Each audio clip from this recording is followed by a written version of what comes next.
Welcome back to another edition of Dante's Discussion Answers. That's right, the answers are here.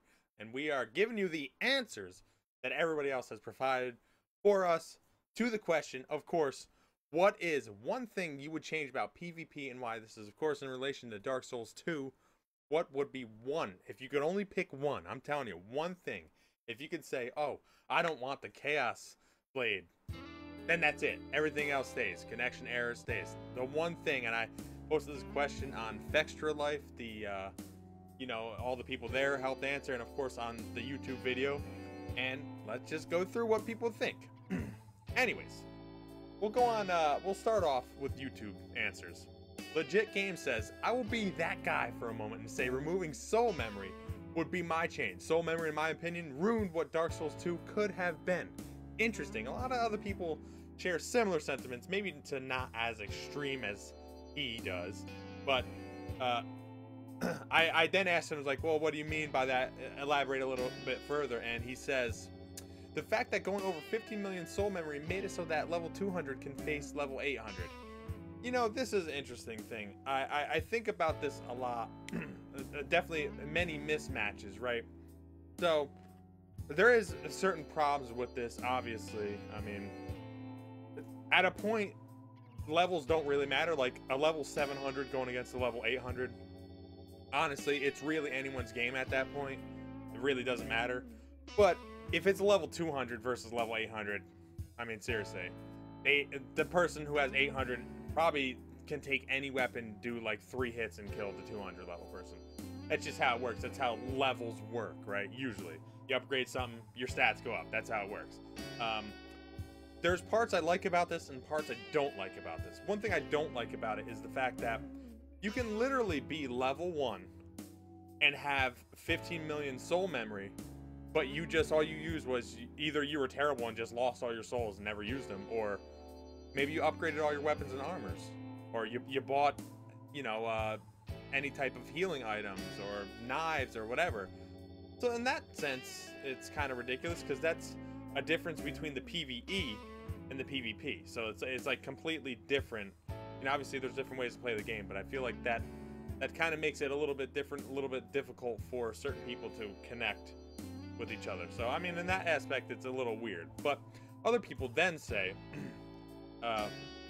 JS Pumpkin King, he says, to what Legit Game says, actually this can be counted with the Agape Ring. Now if you don't know what the Agape Ring does, this was actually implemented when I believe the Scholar of the First Sin came out, or very close to that time. And it's basically a ring that when you wear it, you don't gain soul memory or souls. So nothing is gained at all. You wear it, if you win a fight or you kill anything in the PvE world, you don't gain any souls. And that's so you can stay at a soul memory and not be matched up with higher or lower soul memory type people. And I understand that, but you lose a ring slot, and that's unfortunate, especially if you want to be, competitive in the PvP area. Losing a ring slot is kind of a big deal. I mean, you always have the Chloranthy ring. I don't think I know a single person who doesn't use the Chloranthy ring. So that's literally, you have 3 slots, and then there's the Chloranthy ring slot. So that's about it. And then I'd say most people use the 3rd dragon ring. And then the other 2 ring slots are sort of, dependent on what your character is. So now, if you're a mage character, you probably have to have the Southern Ritual Band. And if you're using a smaller type weapon, like me, who uses it a lot, I would always put on the Stone Ring, no matter what. So that would be your 3 slots, usually. And then the 4th slot would be the Gape Ring, but, that's the thing. Like, there's so many other rings, and depending on how you play, it kind of messes you up or can't mess you up. Ring of the Giants could help you out, dependent on where your weightiness is, your poise. But yeah, that's how it goes. And this, like he says, the soul memory is supposed to protect new players, and I don't know if I necessarily agree with that. I mean, I get it in a sense, and there's a few other things that people say, and I'll get back to it, but let's go on. He has a bunch more that you could read there, but we'll skip on to it.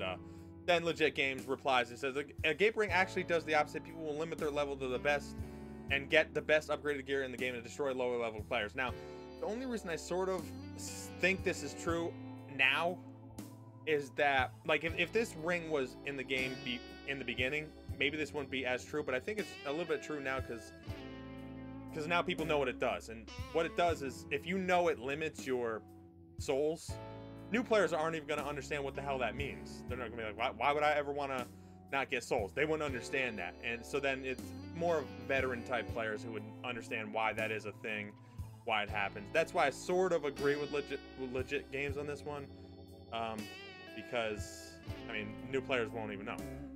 So then, of course, he says, Legit Games also says, I'm also speaking upon how so many are affected Dark Souls 2 as a whole. Since the beginning, people did not go for limited builds. People went for 800 Havel mages, and to compete, this became standard regular builds, and Dark Souls 2 were less and less. I don't know. I actually don't know. I mean, I've been playing this game since the beginning, but I wasn't as PvP, if you will, in the beginning, so I can't really say yay or nay to this. I'm not really sure. I mean, it sort of makes sense that in the beginning people just wanted to get as high as they could until somebody set a standard. Oh, 150. I don't know. I mean, I don't get why 150 is a thing. I think 150 is probably a thing because it helps limit people in certain areas. So whereas if you're max level, you have everything, you can do anything. But then at the same time, that also sort of makes it a little bit more even, I would think. Whereas in the 150 sense, there's a lot more checks and balances, which is cool because it's like, okay, this guy, he's wearing Havel, so obviously he put all his stuff in strength and, you know, all this getting weight, maybe even using the Royal Soldier ring to help with, you know, your weight, your encumbrance, and all this stuff. So then he's weak against, you know, I don't know, dex builds. And then you got a mage, so you know mage is going to have super high mage. You don't want to get hit by it, but then going to be weak to basically any weapon, any physical damage. I like the checks and balances of that. I understand that. I don't know, like, but I think it also sort of limits you as far as what you can do. You only have so many soul vessels. So I think I don't know where the correct or right spot would be, but, you know, there is a spot where, you know, you can use anything you want and you can change how you want to play based on the weapon and armor, whatever. That's the spot I like because I don't like to be sort of tied down.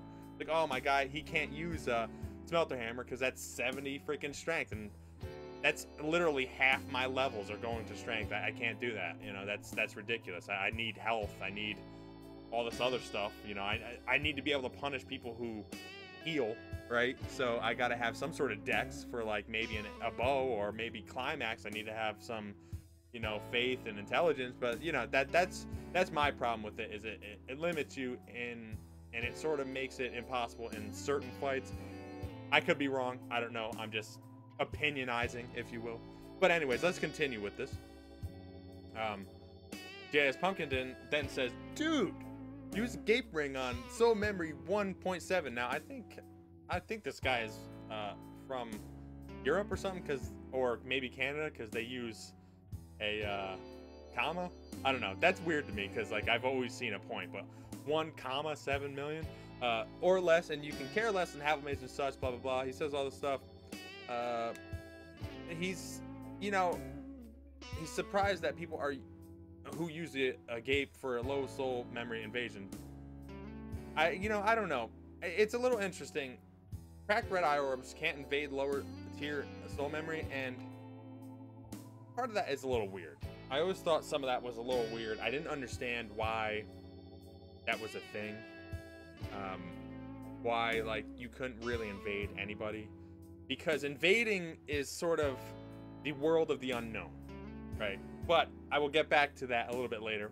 Certain people say certain other things, but go back to FextraLife, the forum online, and Exalis says, honestly, assuming at equal levels, Dark Souls 2 PvP is incredibly balanced compared to what it was at the start, where you would consistently have to fight Havel Numb Clowns with Maston Helix or Resonant Weapon Chaos Blade. I don't know if he's been playing recently, but Resonant Weapon Chaos Blade is still a thing. That's I probably see that half the fight, seriously. The one change I would make is improve heavy weapons to be a bit more viable than they are now compared to ultra fast and heavy hitting light weapons like katana, straight swords, axes, rapiers. You know, here's an interesting thing. I actually somewhat agree to this.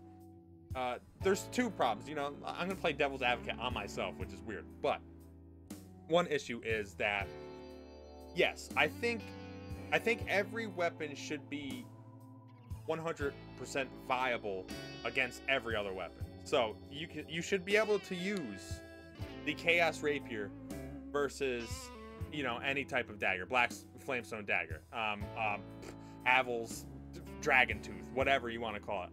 You should be able to use everything and have a decent chance, if you're good with it, to win.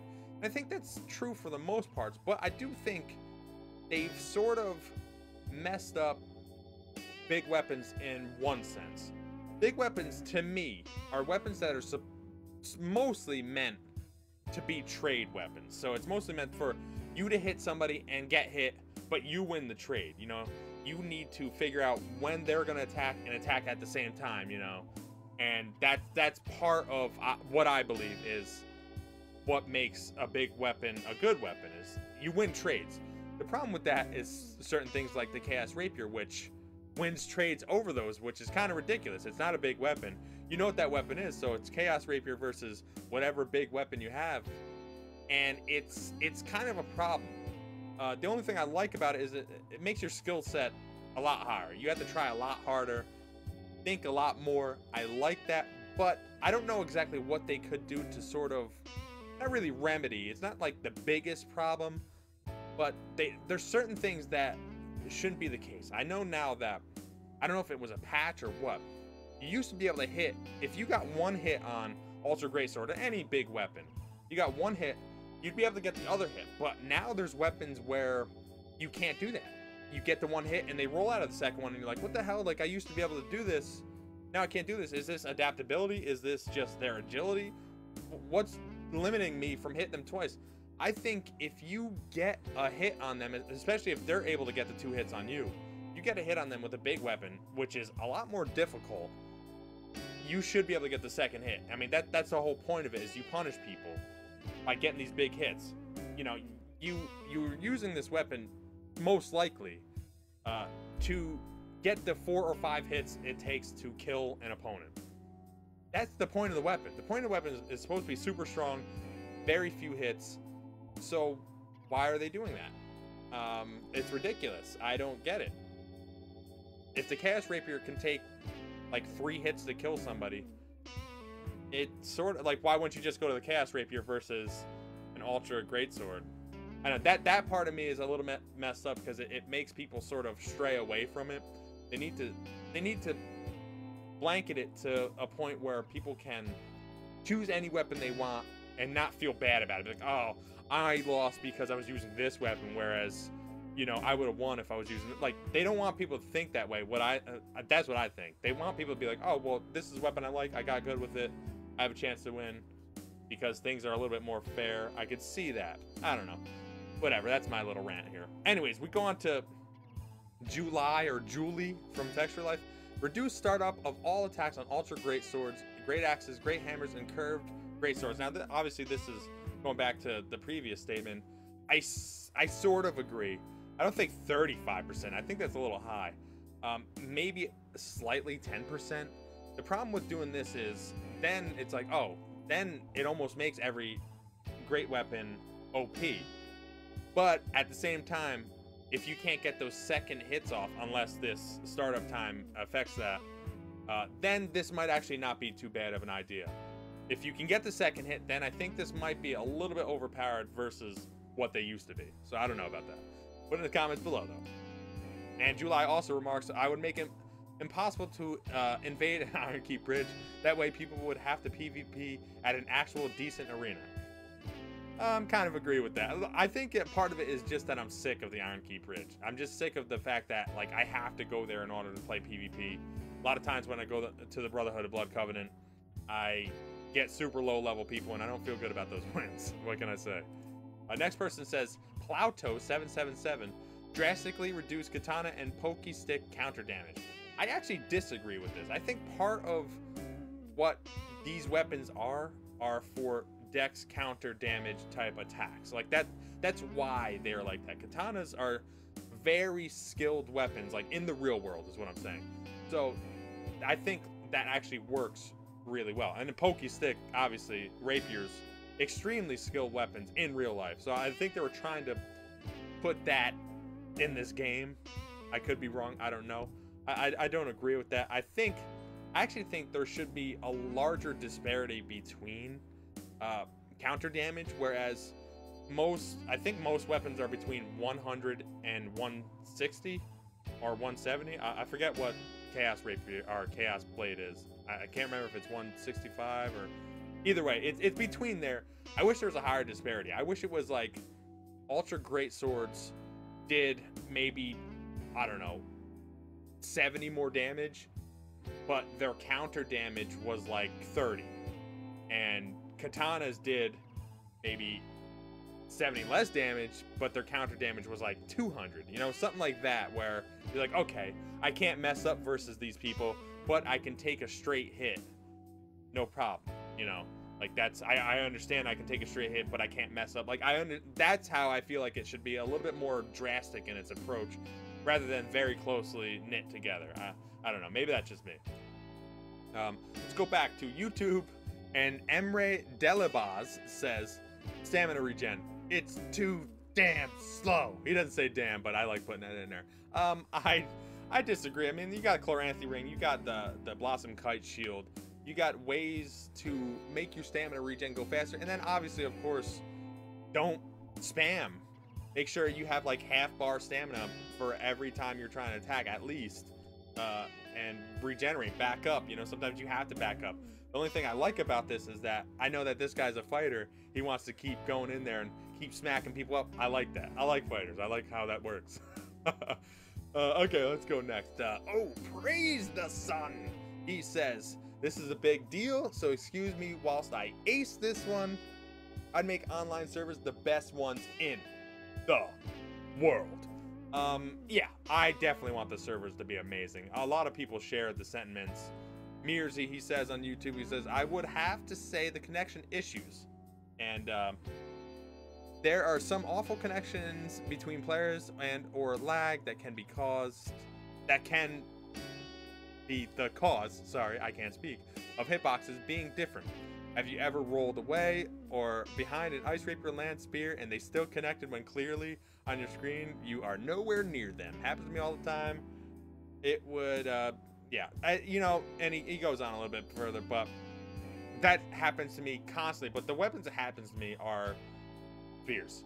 Every time I'm near a spear, I'm behind somebody, I get hit. I don't know if that's a connection thing, and I don't know if that's a spear thing. I hate it. I don't understand it. I don't know how to get rid of it or get away from it without just like not ever being near a person, but generally you have to be near somebody to hit them, so it's a little tough to do. Connection, yeah, no, connection is definitely a thing. Over minion on FextraLife in terms of dreams, he says, an easier grouping system for players that want to PvP together, especially players who do not know one another. The ability to add Joe Schmo to arena would be amazing. Of course, this implies each player have their own hosted arena, complete with a graphical user interface that would easily allow for the user connection between several players.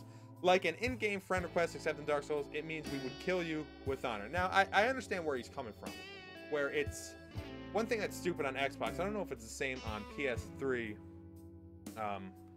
I'm pretty sure it's not the same on PS3, only because no one has a mic on PS3. Computer, I actually have no idea how they communicate through the PC game. I have no idea. If somebody wants to tell me, please tell me. PS4, I know, has, you know, mics, and Xbox One, I haven't tested those out. I have no idea. But I know with Xbox 360 specifically, you can't go in party chat. So let's say you were a ganker. This is just one instance of how you would want to do this. You're a ganker. You're trying to get people together.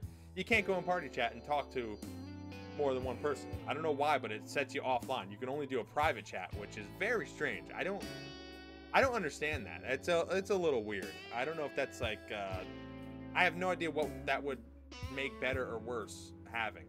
I don't get it. But yeah, you know, there should be an easier way to add people, but I think part of the problem is with the game designers is they want it to be a little bit more anonymous. I think in this game they really mainstreamed it a lot more. If you remember, especially in Demon Souls, like there was no, you were getting invaded by just random whatever from wherever forever. Like that's how it was. It was meant to be really random. You weren't supposed to know anybody, and you were just supposed to get wrecked, basically, you know. That's how it was. And I understand to a point not making it easier, but then at the same time it's what people want. So it's like a weird balancing act, because they want to make their game and they want to make it the way they want to make it, of course. So having them make it a little bit more streamlined, I don't know, might maybe turn off some of the crowd, maybe turn off them from wanting to make the game. Who knows? I mean, I understand it in certain aspects, but there's certain aspects I don't understand it either. I don't know. It's a really tough question. I mean, that's like a developer question right there. Why don't they do certain things? Why don't they have dedicated servers? That's what I want. I want dedicated servers. Although my one thing about connection issues is usually both players have very similar terrible connection. Usually. Sometimes one player seems to be a little bit better off, but usually you can tell, and then you can sort of base how you play versus the connection, but sometimes it is way too bad. And usually at those points of it's way too bad, you get the I don't know type deal, and then you're like, okay, well, I lost, but it wasn't real.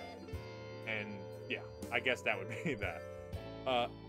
Inept Dark Lighter says, now I like where this is going, but Inept Dark Lighter says, I think there should be a PvP arena somewhere in Dark Souls 2 world where there is a menu where you choose between multiple different types of duels. Example, freestyle, anything goes. Normal, anything goes, no healing. Hardcore, randomly assigned armor and weapons, no healing, etc. Or the possibility of the host of a world to design custom matches. Also, in the hypothetical arena, after you choose the match type, you should be able to select a bonfire, and then the duel should randomly spawn both players in that area. This is, like the other guy said, this is like a dream scenario. This is what many people would want, you know, having a little bit more creativity over how they can duel. And I think, like I was saying before, that's sort of dependent on how the creators want you to see and consume the game, if you will. I don't know, you know, I love it. I would think it'd be great. I don't know if it, I mean, to me it doesn't seem like it takes away from the game, but maybe it does. Maybe it'd mean less people play the actual game if this is a thing, or I don't know. It's a little tough to sort of foresee the future on that one. I do think it's great. I think sort of how they had the arena was a step in the right direction, where you had the 3 separate spots, 3 different places you can fight. I like that. They can sort of do something very similar with this, you know, have, like he says, have a freestyle, have a normal, and have a hardcore mode. I think that'd be great.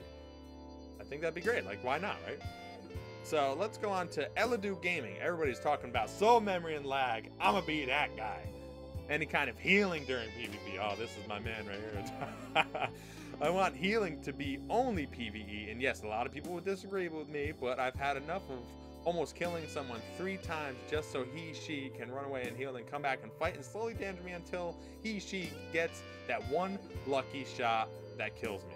I find healing really unfair for the person that can't heal in the fight when his opponent can. His or her. Come on, you messed up there, man. And yeah, I heal too, but I only do if my opponent heals first, and if I feel like it. Sometimes my health is above 50%, so I don't care about healing. But if my health is lower than 50%, she heals, I'm a heal too. Now, you know, healing, obviously taking away healing from the game, from PvP, he says specifically. I don't know how you could necessarily do that, especially with invasions. Like, as soon as somebody invades, you just, like, lock out a lot of your stuff. I don't know, maybe that's the thing. I don't know. You know, I personally don't like healing, but I think there's a spot for it. I think, like Inept Dark Lighter said, if you had a sort of way to put those people who allow healing in a certain spot, you know, like a Brotherhood of Blood Covenant, where you just go to a certain statue, like, oh, this statue allows healing. Tell you what, I'd probably never go to that damn statue, but it'd be there for all those people who like to heal. You know, I mean, I could see that being a change. I think there's a good way of doing it rather than just like blanket cutting it off. Yeah, you know, I don't know. There's a lot of good ways around a lot of things. This is an interesting one. I actually think this is pretty good. But Exuatus the Great says armor stat locks: heavy 30 to 50 strength, medium 20 strength dex, light 30-50 dex, mage gear 40-50 intelligent faith, dark 30-30 intelligent faith, and shield that requires 50 strength, and so then the armor should. Small shield 30 plus dex. Now this is a little interesting. I actually I kind of like this. I think certain armor sets should actually require some sort of stat. You know, I mean, if you're wearing Havels and, you know, you're level 30 or whatever, because I think pretty much you can be level, what, 6 and wear Havels. You probably would be fat rolling, but I definitely see where he's coming from. I don't think you can use the shield. I think the shield is 50 strength. I could be wrong. But, yeah, like, I kind of like that. It kind of makes sense to me. I understand where that's coming from. That gets rid of some of fashion souls, which is a problem. Of course, if you're higher level, this doesn't affect you. This is mostly for a lower level. And I kind of, for a lower level, I can see how this makes sense. I kind of like how this works. You know, if you're wearing heavy armor, you should have to have this strength to be able to hoist it, you know, because then you have the mage who's wearing the heavy armor, and it's like, well, what the hell? Like, how are you going to have best of both worlds? You're a mage, but you're wearing heavy armor. Like, so I'm not doing much damage to you. You're doing mage super damage.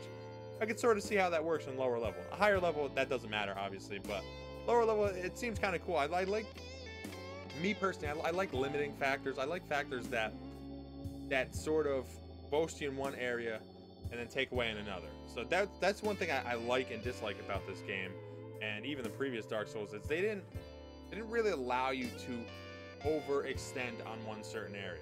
Like, I think levels should never end. I think you should be able to go beyond 199 on each stat, because, and I also think it shouldn't be limited. Like, once you get to a certain level, you're like, oh, 0.5 extra health or something, or like, you know, it's 0.5 extra damage you do. It's like, well, that's garbage. Why would I ever go that high? That's dumb. I think it should always be like 1 every level, and so that, you know, like, okay, I put all my levels in strength. If I hit you with the dragon tooth, guess what? You're gonna be dead in 2 hits. But if I get hit, I might be dead in 2 hits. So, like, that's the trade-off, you know. And that's, I don't know, I really like that super trade-off bit. Maybe it's just me. I don't know. Put it in the comments below. Tell me what you think.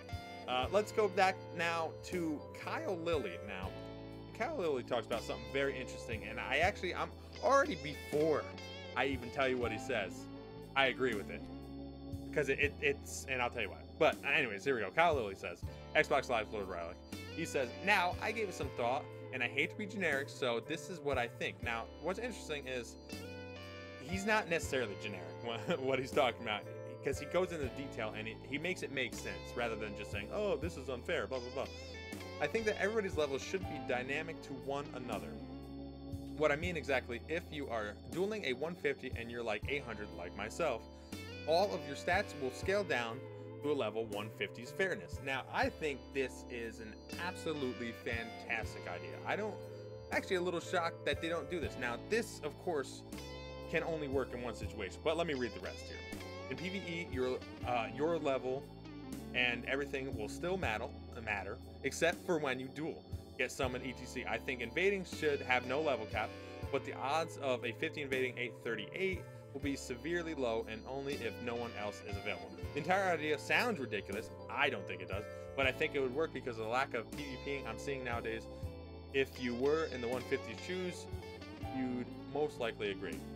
Now, I think this is a fantastic idea. Obviously, there's certain problems with this, but invading, like he says, invading, I think that's, any level can invade any level. In fact, that was one of my favorite parts about Dark Souls, is it seemed like when I got invaded, these people were ultra powerful. I mean, I'm talking about like 2 hits, I was getting destroyed, backstab, obviously, because that game had terrible backstabs, but backstab, dead, like 1 hit. I thought that was awesome. Like, it actually made me afraid. It made me not, like, want to ever find them and run away and go to the boss or whatever. That, I think, is awesome, because you never know on both sides. That's what's great about it. So, I'm invading somebody. I'm level 100. I'm like, all right, I'm going to wreck this guy. He's going to be, like, level 50. I'm going to destroy him. You go in that guy's level 600, you get your head beaten. That's awesome. It goes both ways. Like, you're not sure who who's gonna be, you know, higher level. And I like that. I like more random element in invading specifically. Now, however, of course, if you're putting your red summon sign down and you get summoned in, I like his idea of evening out players' levels, or I guess stats thereof. So I don't know if the higher should go to the lower, or the lower should go to the higher. I think actually the lower should go to the higher, and the only reason is because if you're wearing all Havels and you're high level and you go to the low, then guess what? You're fat rolling. They destroyed you there, right? I mean, obviously there's other ways around that they could probably figure out, but you probably have to go low to high. I'm guessing. I could be wrong. Obviously other issues are then you limit that player who went low to high. Maybe his armor sucks and he wants to switch armors. Who knows? I don't know. I think there's ways to make it a little bit more even. I like that. I like the idea of having things even as far as, you know, that's concerned, because sometimes I fight people who are max level and I'm like, you know, I outplayed this guy, I was winning, but I lost because, you know, I hit him 12 times, he hit me 8, but his 8 times beat me, and we had the same weapon, same armor, blah blah blah. It's like I play really well against this person, but I literally only lost because of level. I couldn't play, you know, any better at that point. And I understand that. I understand, you know, you just got to get good sometimes to get better, but there are certain instances where it does seem a little bit unfair with higher level people. I get that. It makes sense, obviously. Now, that's the end of the people I have. You know, going back to what I think, I do think connection is probably the biggest thing, because there's no real thing that sort of takes anybody out of the game completely. As soon as the connection goes bad, me personally, I don't even want to play it. I'm like, whatever, like, because not only that, if I win the fight, I don't feel good about it, and if I lose the fight, I don't feel good about it because I lost. You know, either way, I don't feel good about it because it wasn't fair regardless. You know, sometimes you get some weird backstabs. You can sort of be like, it sucks, but I can get away with it. The whole match is bad, and you're getting hit from across the thing, and then you lose. And especially if they taunt you, it's like, come on, like that. And then you look at the Xbox thing, and it's like, oh, Brazil, they're from Brazil, of course. Oh, of course they're from Brazil. Frickin' Brazil always has all the damn terrible connection. All right, I'm sorry. But yeah, no, it's, you know, connection is a big thing. Dedicated servers, I think that would be the best thing they could have for it. Obviously, there would still be connection problems. I also think their matchmaking could be much better in that aspect. So if they know that our pings or whatever are just awful together, they should never ever match us up, ever, because it honestly takes away from people's love of the game. So if you're getting matched up with all these terrible connection people, you don't want to play the game anymore. Like, it's just as simple as that. It's not like a big thing. It's like, I don't want to play the game anymore because the connection sucks. And, you know, that's just how it happens. You know, sometimes people are just too far away and the connections are not that great, you know. It's weird because I play against someone like Musi, who lives in Scotland. Our connections seem to be actually pretty well together. But then I play against anybody in Brazil and it's like the worst. I don't understand. Like, I don't get how that works sometimes, you know. He lives in an island like 8,000 miles away. Brazil, I think, is like, what, 5,000-6,000 miles south of me. Shorter distance, but just worse connection, you know. Just, that's why there needs to be like a sort of matchmaking before anybody can invade. So it's like, oh, this ping is here, let's put it in this database, they match up together well, it would be right, it would be fine, and, you know, then it would work. And then, of course, you can tick the notch or whatever on your options where it says, oh, I want to play with anybody. I get that. That makes sense. If you don't really care, then you should have the option to be able to do that. I do think connection is the biggest thing. As far as actual in-game PvP, I don't know if this is my top pick. It's tough to say what my #1 top overall pick for PvP is. I think this is definitely one of them. You know, obviously everybody has a lot of problems with a lot of things, but this is one problem I have with the game, is sort of equalizing weapons. And, you know, a lot of people are like, oh yeah, Chaos Blade. Like, that's not what I mean. To me, the Chaos Blade's fine. Like, you know what blade you're going against. You're getting hit for 50 damage every time you strike something. I don't know if that is enough. Maybe it should be 100, or maybe it should depend on your level. I actually think if you buff it, you should also get hit by the buff. Maybe that's a thing just for the Chaos Blade. I don't know. Like, that's a tough one to really fix. But what I'm talking about is, there's certain weapons that are just completely useless. I understand, like, having joke weapons in there, Handmaid's Ladle, I get it. You know, the work hook, having a few just weapons that are just like crap just because it's funny or it's fun, I understand that. It makes sense. But to have a weapon that is actually viable, one that has like a decent move set, but then it's worse compared to all other of those same type weapons. So it's like, you know, you see this a lot with the daggers. So the daggers, in my opinion, the Black Flamestone dagger is the best dagger because it's the biggest dagger and it's as fast as all the other daggers. Closed dagger would be the Bandit Broken Sword. That dagger is pretty good, actually. It's surprisingly good. You know, you think, oh, it's broken. It's surprisingly good. It has a pretty cool moveset. But I think Black Flamestone dagger is the best dagger, especially paired with the Stone Ring. The one thing I don't like is the fact that compared to all the other daggers, it's, to me, in my opinion, it's a lot better. I don't know why you would ever choose the other ones, and that's part of my issue. That's why, like, a lot of people use the Chaos Blade, because it's the other katanas maybe aren't as good. And I think the other katanas actually have different movesets, which makes them a little bit more viable in certain instances. I think that's a little bit more even in that aspect. Like, for instance, I think the Black Steel Katana has an awesome moveset. I think the moveset's actually better than the Chaos Blade, but it's just not as strong. So it's like that kind of, you know, works together and fits together a little bit better in my eyes. As far as daggers, though, most of the daggers are pretty much the same. But I think just the range and I think it has either the same or highest attack damage. So it's like, why wouldn't you use it? Like, if you're going to use a dagger, why would you not use that? It might not have the best backstab or riposte damage. I understand that, but honestly, it's not like you're going to be parrying somebody 30 times. Those things have been nerfed so much that the riposte damage doesn't even do that much anymore. So it's like, if you're going to parry somebody, you're just going to bring out a freaking, you know, baby seal club. You know? And I think that's one thing I would change, is a sort of checks and balances with weapons. Like, sure, the Chaos Blade is super strong, but it also hurts yourself. Like, that's what they try to do there, but they don't do it with all weapons. You know, there's certain big club type weapons, like ultra great clubs, that like you would never use based on other clubs. Like, there's a large club and there's a great club. I forget which one's better because the names are similar, but one of them is just better, but it's basically the same exact thing. So it's like, why would you ever use the other one if this one is literally almost the same exact shape and size and it does more damage? Why would you ever use the other one? You know, what's the sense? One might have 10 more durability, but in PvP that doesn't matter usually. That's very rare does any type of durability matter. So that's one thing I would fix, is more differentiating between weapons. You know, having more side effects or different effects of certain weapons, or, you know, I don't know, just anything to make you, oh, I want to use this because it does this, or this one poison. Like, I get the poison and all that other bleed and all that stuff, but with certain just physical weapons, why?